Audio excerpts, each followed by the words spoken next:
जो मेरे से सवाल पूछे थे उसमें करंट था और करंट के अलावा थोड़ा सोशल इश्यूज थे, मतलब ज़्यादा जो मैं पढ़ के गई थी उसमें से नहीं था। यूपीएससी इंटरव्यू लगातार चल रहा है, हम कैंडिडेट जो भी इंटरव्यू दे के आ रहे हैं बात कर रहे हैं क्या रणनीति होना चाहिए यूपीएससी एस्पिरेंट की, और मैडम का इंटरव्यू हो चुका है। हाँ जी मैडम, बहुत बहुत स्वागत है आपका, बहुत बहुत बधाई आपको। Thank you. हाँ, क्या शुभ नाम है आपका और अटेम्प्ट कौन सा था? मेरा सोनाली झा नाम है और ये मेरा सेकंड अटेम्प्ट था। सेकंड अटेम्प्ट था मैडम। कैसा रहा इंटरव्यू?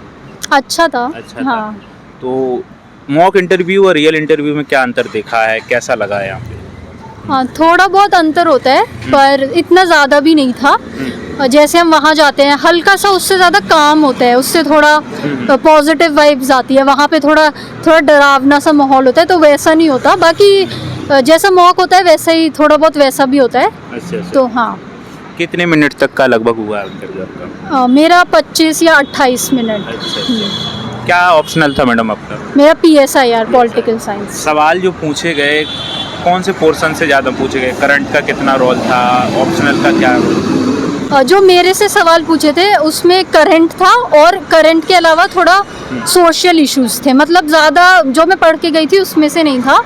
उससे मतलब रोज़मर्रा की जो चीज़ें हैं या हम जो देखते हैं जो समझते हैं वही सब था। ज़्यादा डैफ या फिर करंट अफेयर्स इतना नहीं था हैवी, बिल्कुल नॉर्मल, जैसे एक नॉर्मल हम बातें करते हैं वो नॉर्मल चीज़ें। अच्छा। हाँ। प्री मेंस इंटरव्यू कैसे, क्या रणनीति थी, और प्री को निकालना बहुत चैलेंजिंग हो जाता है, क्या क्या रणनीति थी आपकी?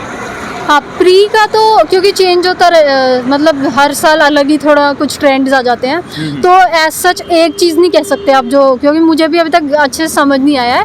पर वही है, बेसिक बुक्स होनी चाहिए पहला तो, कि एक सब्जेक्ट के लिए एक बुक, 5-6 मेन सब्जेक्ट्स होते हैं, तो उन मेन सब्जेक्ट्स को आपको करना होता है, जिसमें जो भी पॉलिटी इकोनॉमी ये सब, तो मेन सब्जेक्ट्स कर लीजिए। दूसरा, करंट अफेयर्स का एक सोर्स ले लो।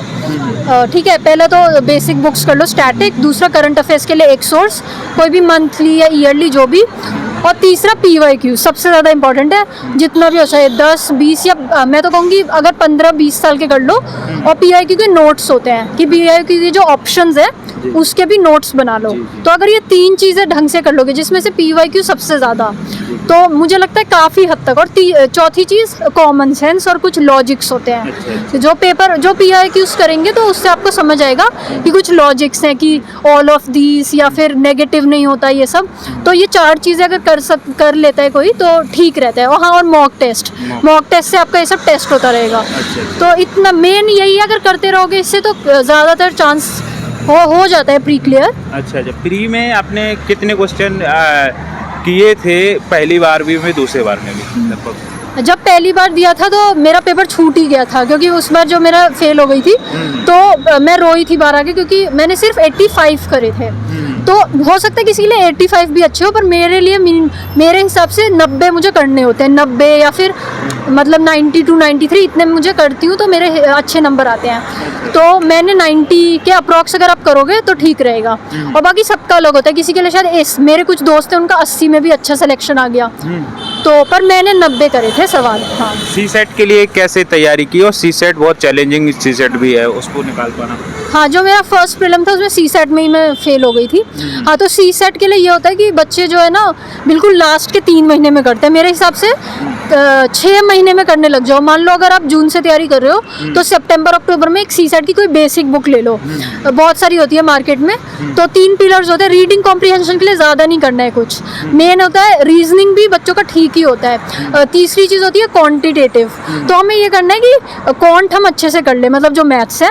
उसके बाद जब 1-2 महीने हमें लगेंगे, मैंने हर चैप्टर वाइज एक चीज़ करी, कि मतलब फ्रैक्शन का एक चैप्टर है या रेशियो का एक चैप्टर करते रहो, फिर वो चैप्टर्स आपके हो जाएंगे तो टिक मारते रहो कि ये टॉपिक्स हो गए।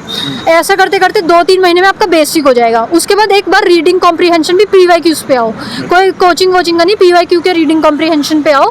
और वो रीडिंग कॉम्प्रिहेंशन में कुछ उसमें भी कुछ लैंग्वेज ही होता है, कि मतलब कुछ आपको दिखेंगे कि अच्छा ये ऐसे फ्रेम कर रहे हैं क्वेश्चन, वो समझो। और रीजनिंग तो सबकी थोड़ी ठीक ही होती है। तो जब ये सब हो जाएगा, जून आ जाएगा, मतलब सॉरी अप्रैल या मई आ जाएगा, ये सब होते होते तो फिर 1-2-3 बार इसी को रिवाइज कर लो।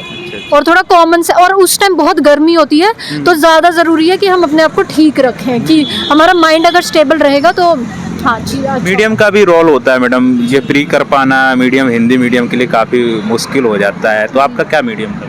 मेरा तो इंग्लिश था। English medium. हाँ अच्छा अच्छा। पर क्या सजेशन रहेगा हिंदी मीडियम वालों के लिए, आप क्या कहना चाहेंगे इसमें? हाँ हिंदी मीडियम मेरे हिसाब से जीएस तो हो जाता है बच्चों का, क्योंकि उसमें वही आपको पढ़ना है और देना है। अगर सी सेट में मुझे लगता है काफ़ी दिक्कत हो सकती है, तो सी सेट के लिए वही जो मैंने बताया, थोड़ा मैथ्स पे अच्छे से काम कर लो।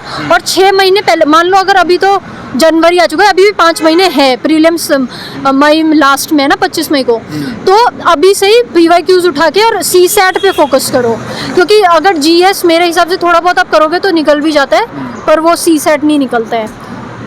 मेंस के लिए क्या रणनीति थी? वो मेंस आंसर राइटिंग साथ में करना चाहिए या आपने बाद में किया? हाँ तो मेरा तो क्योंकि सेकेंड ही अटेम्प्ट था, तो मैंने मेंस की आंसर राइटिंग नहीं करी थी। 3 महीने का जो गैप होता है उसमें करी थी, क्योंकि मैं आंसर राइटिंग में मैं थोड़ा ठीक थी मेरे हिसाब से। अपना अपना आप देख लो, आप आंसर लिख के देखो, अगर आपको ऐसा लगता है कि ठीक है तो आप तो फिर मत करो। मेरा हिसाब से एक बार आपको रटा होना चाहिए सब कुछ टिप्स पे, अगर वो होगा और आप न्यूज़पेपर पढ़ते रहोगे तो लैंग्वेज कमांड आपको होती है। फिर उसके बाद आपको लिखने की प्रैक्टिस 3 महीने में कर सकते हो, लेकिन to be on safe side जितना आप सेफ रहोगे तो शुरू से भी करोगे तो ठीक रहेगा। करंट को कैसे कवर किया और कैसे करना चाहिए? आप मैगजीन से या न्यूज़पेपर से क्या करते थे? हाँ मैं मंथली मैगजीन से करती हूँ, विजन IAS की। तो उसका मैंने क्या किया था, मंथली मैगजीन का नोट बना लिया था हर महीने का। मतलब अगर अप्रैल की मंथली मैगजीन आई तो उनको पढ़ के, उसका 100 पेज का मंथली मैगजीन होता है, उसको आपको कोशिश करना है कि 15 पेज में उसके नोट्स बन जाए। और ये आपको हर महीने कर लेना है, ताकि साल जाते जाते तक आपके पास कुछ 50 या 60 इतने पेज होंगे, तो बहुत आपको आराम से रिवाइज कर पाओगे। तो हर महीने आप एक टारगेट रखो कि मान लो अगर 20 को वो निकल रहा है, तो फिर आप वो निकाल के और उसके नोट्स बना लो, और फिर साल में जाते जाते तक वो नोट्स। और कुछ लोग 365 से भी करते हैं, तो वो भी ठीक है, लेकिन मेरे लिए क्योंकि 365 लास्ट में आती है तो हम ढंग से नहीं कर पाते, डर सा लगता है।